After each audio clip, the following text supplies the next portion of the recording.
So for this second session, it would be on the role of quantum experts in arbitration.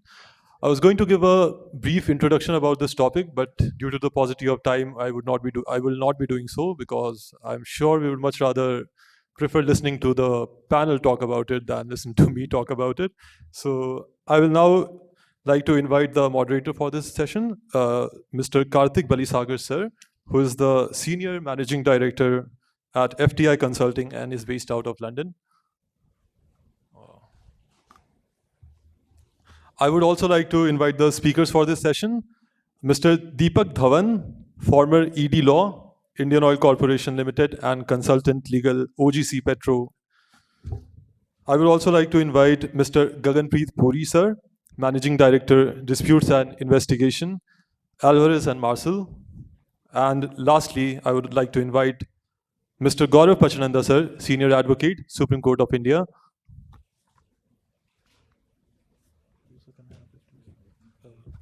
I would also like to introduce Mrs. Jyoti Dastidar, partner Cyril Amarchand.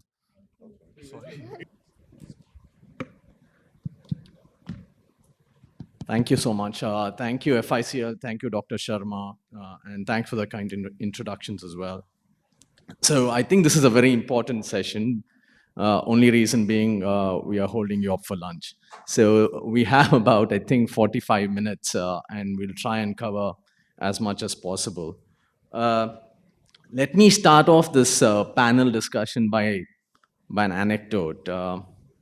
This was my experience with a banker, a billionaire banker who walked into our London offices, very angry, from Eastern Europe. And I was sitting with my senior partner. He came into the office, started the meeting, and then he said, do you value banks? I said, yes, sir, we do value banks. Okay, here's the story then. My bank was worth, he came with some very fanciful charts, and he said, my bank was valued at about 25 billion. This was about 7 months ago. The regulator took an action, and you can see the chart today. It's valued at 25 million, so my loss is about $25 billion. Can you just estimate the damages then? I said, of course, sir, we can do that, but can I ask you a few questions? My first question is the regulatory action breach under public international law? And he was already looking at the ceiling. Second question I asked, even if it is, how much of that decline in value of your bank's shares was caused by the regulatory action? And he was looking at his legal team, and everybody was staring at each other. So they had concluded very quickly that somehow that loss was caused and there was a breach. So whenever we look at disputes, there are three pillars. And then that's the way I see it. The first is the breach pillar. Is it a breach under law? The second point is, yes, if it is, was there a causation? Was that breach causing a damage or a loss? And that needs to sometimes, you need to get a regulatory expert, you need to get technical experts to opine on that. And third and downstream is when mortals like me and Gagan come in and say, okay, the quantum because of this breach is X, Y, and Z. So that's where quantum experts do come into play. What is expert and what do expert witnesses do? I'll just spare 1 minute and then move into some question and answers with the panel. So when you have simple facts, like for example, it is raining and therefore it is wet. That's a simple inference that you can draw. It's common sense. Or the girl is weeping, she is sad. That's again a simple inference. But when inference is needed with complex fact patterns that require skill and experience and knowledge of the subject, that's when you bring in an expert witness into play. We won't keep this session technical. We'll try and deal with some points of procedures as far as expert witnesses are concerned. With that question in mind, Can I ask Gaurav, what's your experience from an India context on the admissibility of expert witness, be it litigation or arbitration? More on the arbitration, I suppose. Thank you, Karthik. I think when we look at the evolution of expert evidence and the admissibility of expert evidence in India, we necessarily have to look at it in the paradigm of how civil disputes were decided until a few decades ago and how they are now decided in our judicial system. Expert evidence generally under the Evidence Act has always been a relevant piece of evidence. It is just that civil trial before courts in India was facing huge challenges, or still faces huge challenges, and some would say that there is a complete breakdown of a civil trial. As a result of that, expert evidence would come up either during complex consumer disputes or almost always in criminal matters. And you would not see much of jurisprudence or actual expert evidence or appreciation of expert evidence in civil disputes. What has happened in the last perhaps a decade or so, one, of course, the movement of this entire civil dispute, civil commercial disputes regime to arbitration, coupled with the fact that arbitration in India now is increasingly trying to follow the international benchmark. And by introduction of Section 29A, arbitration in India is now time bound. I think these three factors have contributed to greater appreciation of expert evidence. And you see now, as you saw much less 5 years ago, a lot more involvement of experts who, by law, would provide the analysis and some degree of advisory inputs to a tribunal of facts that have already been proved by fact witnesses. So from, I would say, from nearly negligible involvement, despite the legal regime allowing for expert evidence in deciding civil commercial disputes, it is now become, the involvement of experts now has become a key factor in deciding commercial disputes in technical matters, because you might require expert evidence on technical matters, on quantum related matters where you've otherwise proved the numbers as a matter of fact, but the tribunal doesn't have the wherewithal, or the court doesn't have the wherewithal to analyze the impact of those numbers in quantifying things. And also, I think, to a large degree in construction matters, where there is a lot of expert input regarding delay, causes of delay, and how several factors sort of intermingle to contribute to breach of one party or the other. Thank you, Gaurav. Can I ask Mr. Dhawan, in terms of appointment of experts, how do clients look at it? And are they willing to invest in experts, given what Gaurav has just said? Thank you, Mr. Karthik. As Mr. Gaurav has said that the necessity, I think recently a lot of international commercial arbitration are on the rise, especially with public sector, because the construction related contracts are very involving huge amount. So first of all, the willingness will come, depends upon the necessity for expert. Why do we hire expert opinion? Because let us accept the position that neither the arbitral tribunal, the members of the tribunal, nor the in-house general counsel are technically qualified and sound enough to assess the damages in case of breaches. Now, the breaches may result into various types of losses. Suppose there is a delay in completion of engineering project, liquidated damages provision is there, Section 74 will apply. Or actual losses, one has to go for Section 73. I am presuming that substantive law is of Indian law. The substantive law may be of London or Singapore also. Then too, you will require expert opinion. While my tenure during Indian Oil, I never felt the need in those years, because the contract value was never used to be so huge and the disputed amount was not very high. Probably PSU basically relied upon their in-house technical team, because an in-house GC in consultation with the law firms. But Since last 2 years, I am associated with Opal. It's a ONGC and GAIL joint venture. I have seen two cases where the need was felt for going for a quantum expert opinion because the claim was running into 500 crore, and in one matter it is 5,000 crore. I think in such cases, even I might personally feel that PSUs or a private sector must go for quantum expert, because that will strengthen your case. Because while in the construction contract, as Mr. Gaurav has said, EPCC contract, and especially international commercial arbitration, I think experts are going to be a very advantage position, because while you're in-house, you appoint a consultant, project management, but before the tribunal, if you get an expert opinion, that will strengthen your claim. Thank you, Mr. Dhawan. That's really important coming from someone like you. Moving on to counsel, Jyoti. I always get calls, like an emergency doctor in the last 1 week before submission.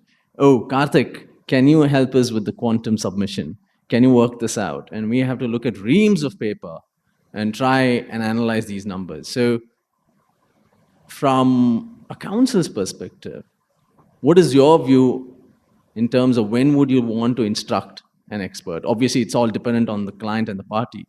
But what are the advantages you would find if you appointed an expert early on in the process? Thank you, Karthik. My firm belief, I'm of the firm belief that a quantum expert needs to be appointed fairly early on. This would be before the claim demand is sent, and definitely before the notice of arbitration is sent, which means that before arbitration commences. This, of course, as Karthik mentioned, these are usually high-value, high-stake, complex arbitrations. There are reams of paper. They're fairly technical as well. So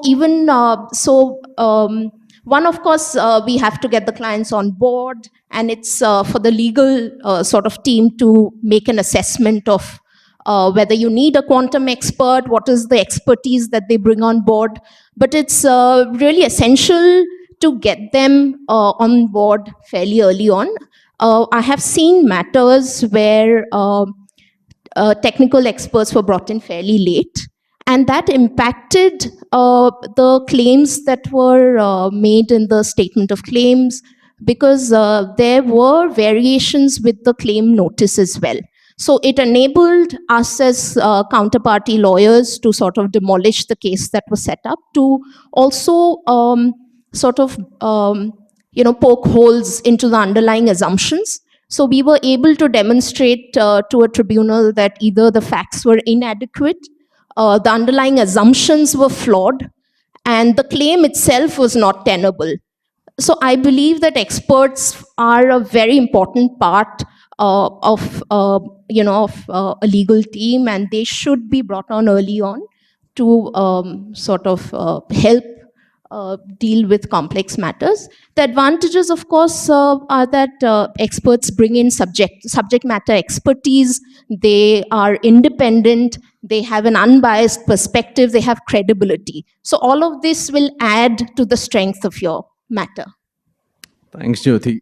I can narrate my own experience of a $1 billion HKIC matter where we were brought in really early. At the time, there was filing of RFA, and this was a post-M&A dispute. At that point, the claim was based on breach of warranties, and they came in and said, Karthik, could you just help us estimate, at a very high level, ballpark figures, because this is just getting into RFA. And we actually looked at the documents and said there are, it smells of fraud in some elements, so we should get our fraud team involved. And under English law, when you're claiming for fraud, the damages are different, right? In a warranty breach, you would look at performance of the contract. In a fraudulent misrepresentation, you would put the parties back into the position such that the contract would never have been drawn. So the level of damages that comes out of these frameworks are completely different.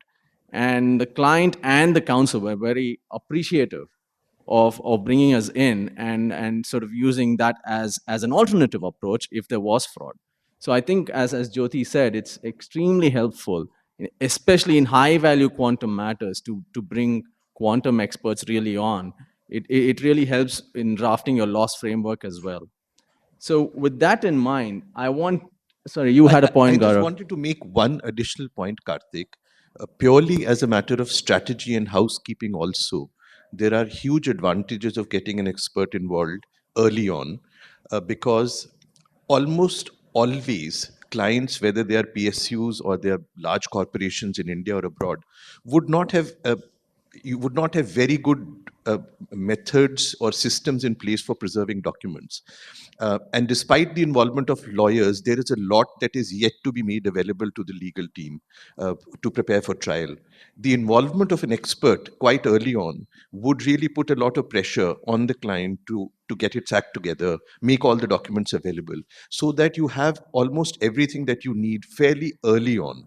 And I think almost always when experts were not involved quite early on, but were gotten involved later, there would be this either a time bomb lying somewhere that would come out, or this huge box of treasure that nobody has looked at. So that is an additional advantage of getting experts involved early on.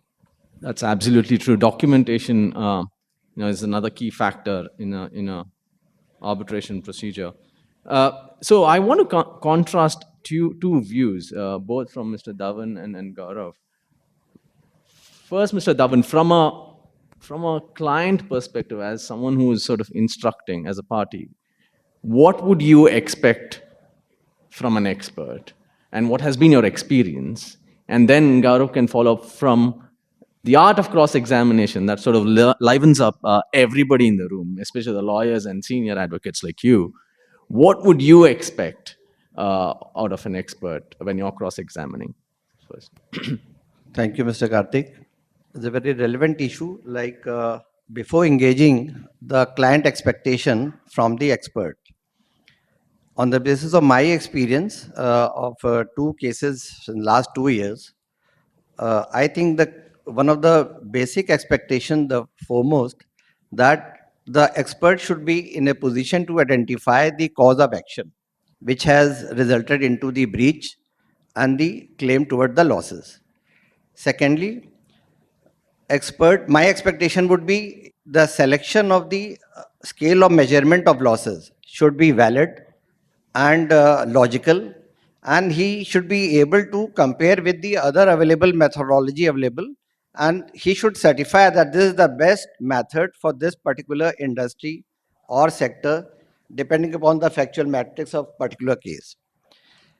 Thirdly, the issues should be dealt very in a simple way, simplification of issues resulting into determination of quantum. Instead of using big jargons or making a bulky expert opinion report is not going to help, because he should keep in mind that ultimately he is going to be crossed. Examination will be there as a oral witness. So it should be simplified version of his opinion. And he should be in a position to coordinate with other quantum, other experts, like apart from quantum, there may be a delay analysis expert, there may be some other expert, multiple experts may be there for any particular cause of action.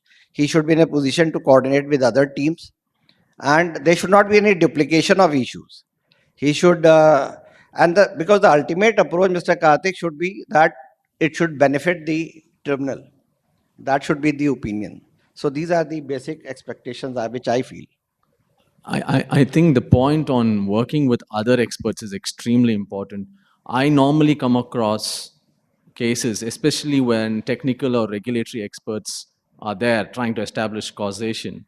They are parallelly working, and their work product feeds into quantum because it sort of sets the loss framework. And I've often found myself, a couple of just days before my filing date, the technical expert's report, even first draft, has not been disclosed. And that causes a lot of heartburn. So that's a very good point that you've made, that when you're organizing your case, it'll be very important to look at the timeline and filing date and make sure that some of the products are there in time, such that the quantum expert can file his or her report on time. So, Gaurav, the art of cross-examination. What are your thoughts on that? From a lawyer's perspective, I would respect an expert more if I find it very difficult to cross-examine him. And I think it would be obviously, if I've had a field day in cross-examination, then the expert was not really worth it. I think the key thing, we need to understand that as far as, and I speak from the Indian context at least, that there is still a trend that a court or tribunal would regard expert evidence as relatively weaker evidence in comparison with fact evidence. And the tribunal would also want to be convinced that there was really need of expert evidence, because there is an opinion being expressed on an area of the dispute that is really not for the layperson or a fact witness to opine on. So therefore, I think from an adversary's perspective, I can see that it would be good for an expert witness to make sure that his or her opinion is restricted to areas that are does not overlap or go into areas that are for fact witnesses to opine on, is restricted to areas of his or her expertise. I think impartiality is very important. I mean, I haven't really looked at the statistical numbers, but broadly speaking, I have seen that experts who don't entirely agree with the case set up by the party that has brought them in, but would also find holes, agree with some part of it and give independent evidence, would be very easily accepted by the tribunal, rather than experts who've wholeheartedly agreed with every nook and corner of the broad story that has been set up by a party. And the third thing, I think, cross-examination, from a cross-examiner's perspective, is one, of course, the depth of the expert's analysis, but also to be aware about the context in which the expert is going to opine. Sometimes the broad spectrum or the broad context of a particular country where you are opining about, where you're giving an expert evidence about a particular dispute, would be relevant. Sometimes there might be recent developments in the areas of expertise where the expert is giving evidence on. And I think those are areas where the expert should always be up to speed before entering the witness box. I remember in Singapore several years ago, a series of 15 questions asked by a QC, very senior QC, maybe 20 years my senior, leading me in an expert, cross-examining an expert. And have you read this book? Have you read this article? Have you done this? Have you done this? And the last question was, and you say you're some kind of an expert, is it?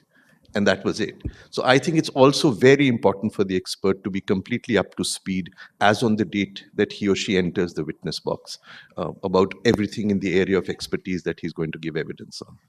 Yeah, that was a good line of questioning, I must say. Mr. Dhawan, any war stories that you want to share? Yes, in one of the case of Opal, which is going on, I would like to share that this example will highlight the importance of expert opinion. What has happened in this case, that the contract was awarded to one party. He was not only supposed to provide engineering procurement, but also he was required to bring a fresh technology, efficient technology, but he unfortunately committed breach and abandoned the contract. So as a result, Opal had to appoint another contractor with a lesser efficient technology. So basically, what we had to compute the losses was that for the life of the plant, 20 years, what incremental cost Opal is going to suffer. Secondly, because of lack of the efficient technology, we were not able to produce 4 very critical important products. So one has to calculate the loss of capability claim. So during the cross examination, Mr. Karthik, you will agree that I think Mr. Gagan will also, Mr. Puri will also agree that during cross examination, because he himself is, I think, a quantum expert, during the one of the 2 grounds are there to counter the expert opinion. The other side said that the Opal consultant has made very aggressive assumptions and he is not independent. And he filed, because the other party brought his own quantum expert opinion. But fortunately, the tribunal said both experts should sit together and file a joint statement to what extent you both agree to some aggressive assumptions. So that simplified the procedure for the tribunal also. And secondly, tribunal also said, okay, Opal is saying, as per the expert opinion, this is the actual losses suffered X. The opposite side was told, presuming these assumptions are correct, what in your view will be the quantum of damages? The other side admitted that X minus Y will be the actual losses, presuming that the assumptions of the Opal consultants are concerned.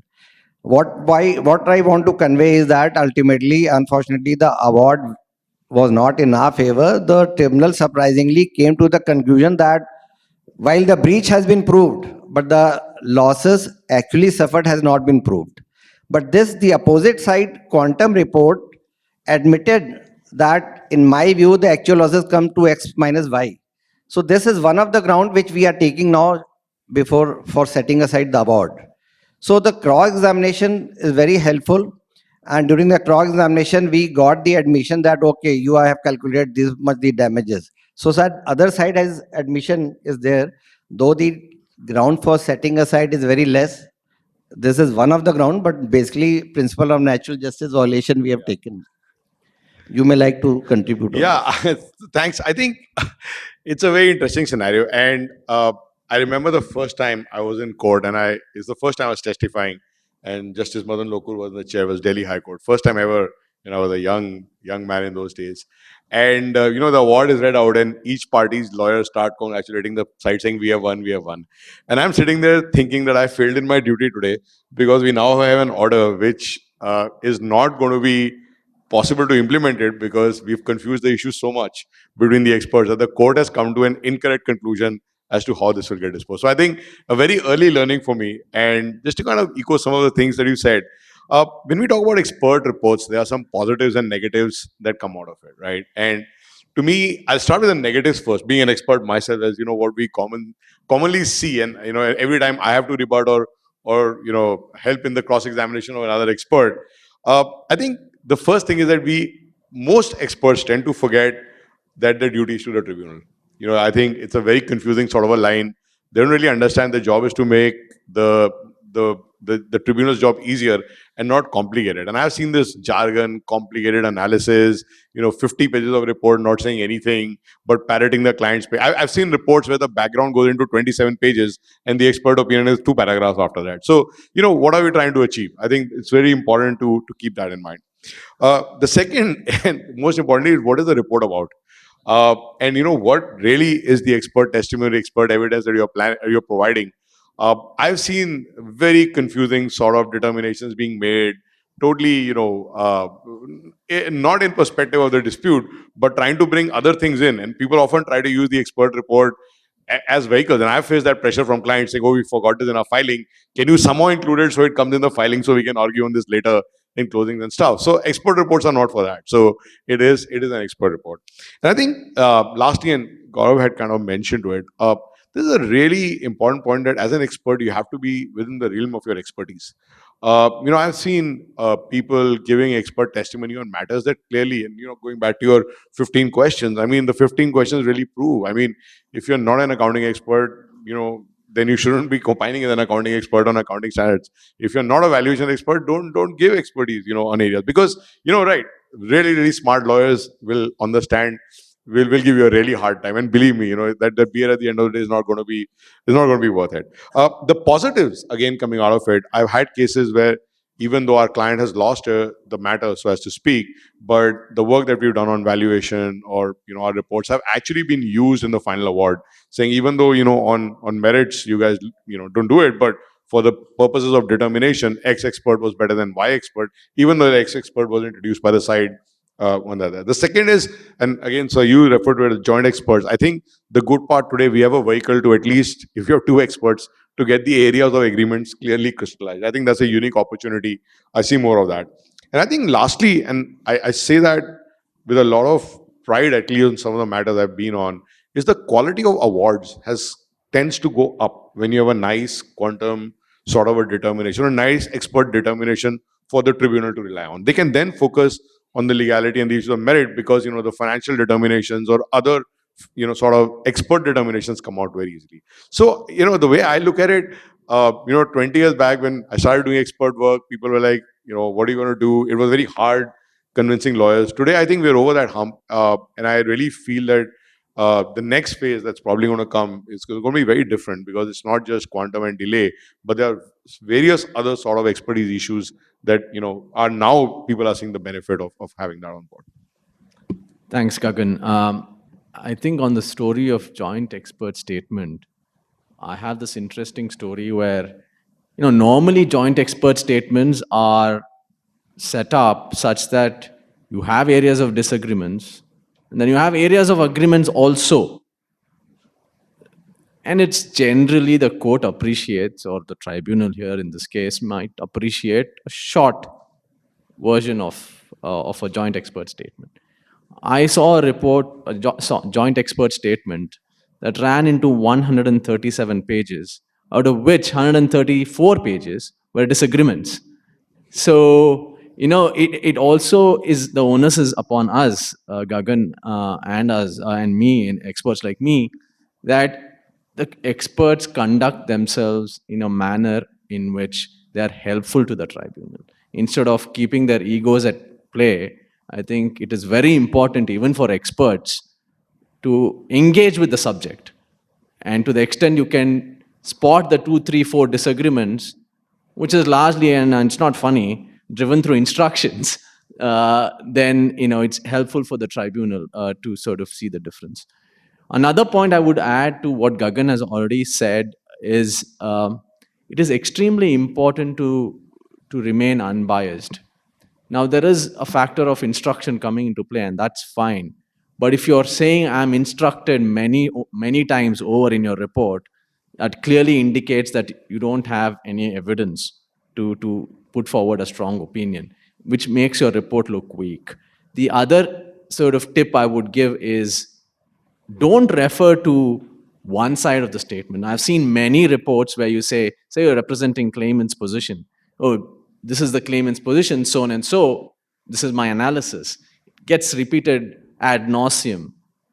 And I have seen a cross-examination where the cross-examiner, the counsel, actually counted the number of times the expert had pointed out to claimant's position, and not once had he referred to the respondent's position. That clearly shows how biased the report is. So every time you refer to a claimant's position, juxtapose it with what respondent is saying, because you are supposed to be an independent expert. So, we can go into tips and in Q&A. I'm sure everybody has stories here. But moving to Jyoti, what has your experience of cross-examining expert witnesses been? Has it been good, bad, ugly? And another question is, do you find it harder to cross-examine experts or fact witnesses? Thanks, Karthik. As Gaurav was mentioning, it is incredibly hard to cross-examine experts. One, of course, we know that these are, sophisticated, complex sort of transactions, and we now have a cadre of experts like you and Gagan. You have in-depth knowledge, and although as lawyers we believe we know everything and we have to be at the forefront, everybody knows lawyers are generalists. We really have no idea most of the time, honestly, when it comes to, say, quantum fixation. So it is best to go to the experts. So cross-examination, yes, it's not particularly easy, but unfortunately, the trend we have seen is for counsel to treat this as purely adversarial. There is the desire to really engage with the subject matter on an intellectual basis with curiosity is very limited. I remember I was part of this arbitration fairly recently, where an expert was flown in from Spain, very knowledgeable, but the counterparty counsel took 2 out of the 3 days to just impugn his character and independence. So that was unfortunate, because it was also a wasted opportunity. So I think there is opportunity for joint statements, for hot tubbing. The idea is to engage with the topic intellectually, see what the points of convergence and divergence are, Because as even Mr. Dhawan was saying, the idea is to assist and guide the tribunal to come to a finding. I think we lose sight of that. Thanks. Thanks, Jyoti. I had one final question for the panel, but I will skip that. I wanted to understand which direction should the expert witnesses business sort of move forward in India. But I'll pause there and open this for Q&A. I'm sure the audience may have some questions for the panel. So I've been warned I have only 5 minutes. So yes, please.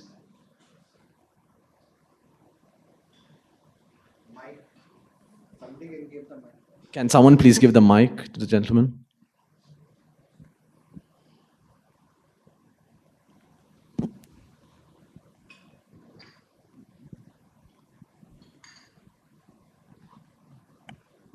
Good afternoon and thank you for your time.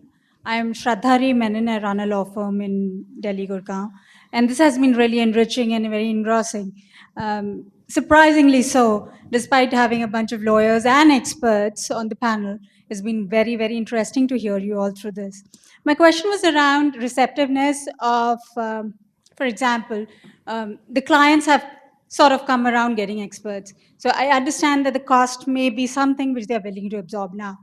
But what do you think is the receptiveness of tribunals towards accepting, trials where they're going to be experts on the witness box who are going to give their 27-page assumption and 2-para opinions? So what do you think is the receptiveness of the tribunals on this? Can I ask Gaurav or Mr. Dhawan to respond to that?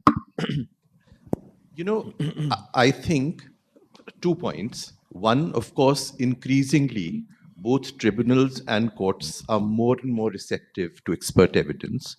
In fact, even in the rules recently framed by the Delhi High Court applicable to commercial courts, there is a provision for hot tubbing of experts, pretty much international standard. So therefore, I think increasingly the trend is to sort of give greater importance, properly appreciate the value of expert evidence. The downside, of course, is that whenever a court or tribunal defers or even acknowledges the need of expert evidence in a particular area, implied in that position is the declaration that the tribunal believes that without that advisory kind of input, it wouldn't be able to decide that dispute.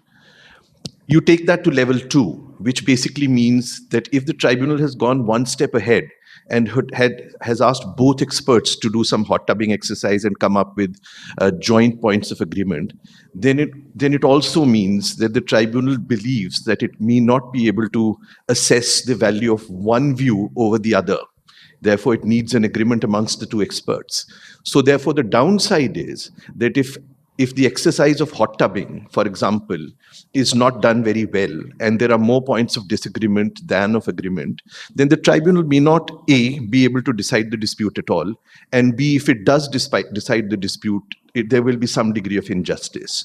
So I think, short answer, increasingly there is greater receptivity, but it is also leading to a situation where some areas would be problematic. Therefore, getting the right kind of experts, getting in best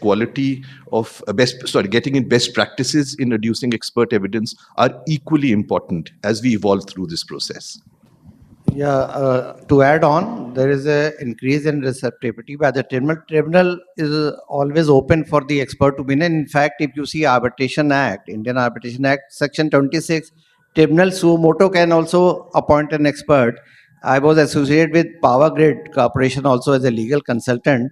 In Power Grid also, there was an issue regarding the soil, claim toward the soil. So the soil expert was appointed by the tribunal itself. So they are very receptive in that way.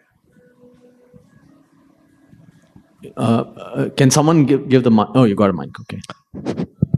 Hello, sir. My name is Ishan Shukla. I'm from Indian Oil Corporation. Sorry, we have the music going on in the background. Can we just get someone to stop that? There's still time for lunch time. I think the music should not be. Okay, please. So may I solicit the views of this eminent panel on how to balance the interest of expert witness vis-a-vis the client, considering that the expert witness is supposed to demonstrate impartiality and propriety. Can I answer? Okay, please. See the impartial, if you go through the quantum expert opinion report, I have gone through it in the last, at the end, my colleagues will also agree, there is always expert give a declaration that there is no conflict of interest, and they also give a declaration that my fees for giving this opinion is not dependent upon the outcome of the case. So that itself demonstrates their impartiality and independence. And in fact, you bear in mind that these experts have an overriding duty to the tribunal for being a impartial and independent. Yeah, Karthik, can I just add one? Yeah, please, Gagan. So, a very interesting question, and thank you for answering that. It's a struggle at times even experts face because when you're drafting your report, you are representing a certain side, so to speak. But at the end of the day, your work is for the tribunal. I think the important thing in an expert's mind at that point of time is your own credibility. So I would not like to give a report that in the market hampers my credibility as an expert. To me, that's a kind of a compensatory, sort of a fail-safe mechanism built in, but that's more personal driven for the expert. So, I don't want to be known as an expert because the word gets around. Your awards reflect that. You get chided by the tribunal at times for not being cooperative and not answering questions. I've seen that. I've seen in at least 3 recent arbitrations, the tribunal basically just talked the expert and told him, please answer the question. Don't go round and round because you don't want to answer the question. But please do. I mean, it's a very important part. So from an expert's perspective, because your credibility is on the line, right? It's your reputation on the line. You don't want to be, take a wild position and then, become the ridicule of, kind of people, either in the ward or in the client side. So it's a kind of a delicate balance there. Okay, I wanted to add something, but I'll probably skip that and can catch up over lunch. There's another question, probably this and maybe another one. That's it. Thank you. If I may be allowed. This is Navodit Mehra from Sterlite Power. See, I have a question, what Gagan was saying right now. Generally, what happens as soon as the expert comes there, I'll just go in adding what you said. As soon as the expert comes, the first question comes that what's your name, what is your qualification, and then the question comes that who prepared your evidence witness. And so would you consider when he says that X law firm does it or the legal department of an X company does it, respondent side or whatever, then would the arbitration tribunal consider it is bias? That's the question. I would just say absolutely. If you say somebody else prepared a report, that's the end of your evidence. You can't give evidence on that report. I mean, you're done if that's the answer. So, actually, this is very different when you're part of. I've been for court matters, you won't believe it. I've given evidence in London courts at times. And when you land up there, the lawyers don't even talk to you. You just meet them on the day of the testimony and that's it. They don't prepare you. There's no concept of witness preparation. It's actually against the law to actually do witness preparation. In India, it's the reverse thing. People want to spend hours doing prep. And I keep wondering why. I've given my report, that's it. What are you going to prep me for? So, it's a very important part that's coming. Yeah, and I think that's only applicable in certain jurisdictions. For example, US is different. And there's a difference between coaching and preparation. So there's a fine line. But I think we all say, whether it's Gagan's firm or my firm, we all say that we've been helped by a team, but this is my report and I will stand behind this report. So, and that's sort of well understood. And we have people like Jyoti and Gaurav who will tear you to shreds if it's the opposite. So, as Gagan says, you have, as an expert, experience and all of that counts, but what you hang yourself onto is just credibility. And if that goes down the drain, that's the end of your career. Okay, can we take last question because I've been really warned now. Yes, sir.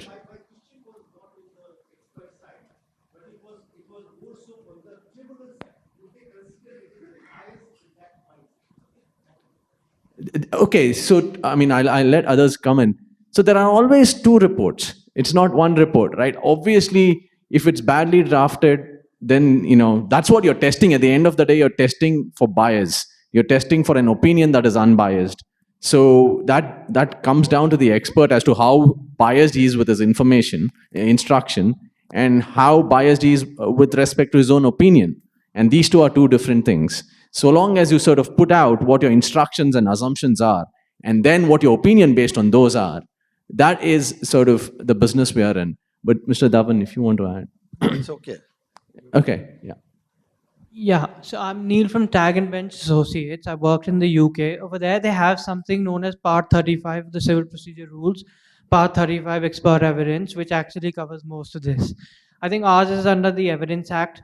But do you think that we could, probably it's more like a civil procedure thing which covers all of this? Like we don't have something equivalent of a Part 35 evidence, which is like a special regime. Yeah, over there. CPR 35 is very similar to, rather IBA rules on taking evidence is almost based on CPR. But from an India context, I'm looking to the lawyers here to respond, please. You would, yeah, it's a civil procedure thing. And you would also see rules now, at least from the Delhi High Court perspective, you would see rules framed for commercial courts, which extensively deal with the manner in which expert evidence is to be adduced. To a large extent, they mirror international best practices.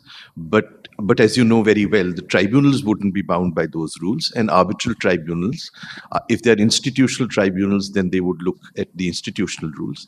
But often these are ad hoc tribunals, and you wouldn't have very great clarity in terms of black and white as to what the procedure or methodology would be. They will just evolve as ad hoc tribunals work. They will just evolve the procedure generally with consensus. But yeah, coming back to your main question, in India it would be governed by the Code of Civil Procedure, the Commercial Courts Act, and the rules framed thereunder by each court. Okay, it's been fantastic discussing with all of you, and very good questions from the audience. We'll definitely be around, and we can take more questions and share our thoughts on expert evidence. So with that, can I just thank the panel for sharing their very, very informative thoughts on this day. Thank you. Mr. Karthik, our president FCIL is just saying we have overstretched the time. Probably they are going to appoint some expert for claiming damages. Thank you, sir. Thank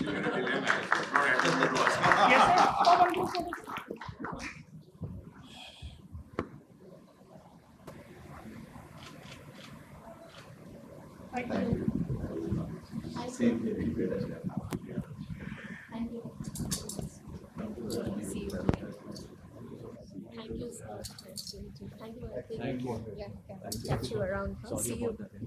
Oh, no, not at all. That concludes our second session, and now we'll be breaking for a lunch, and we will gather after 30 minutes for our third session.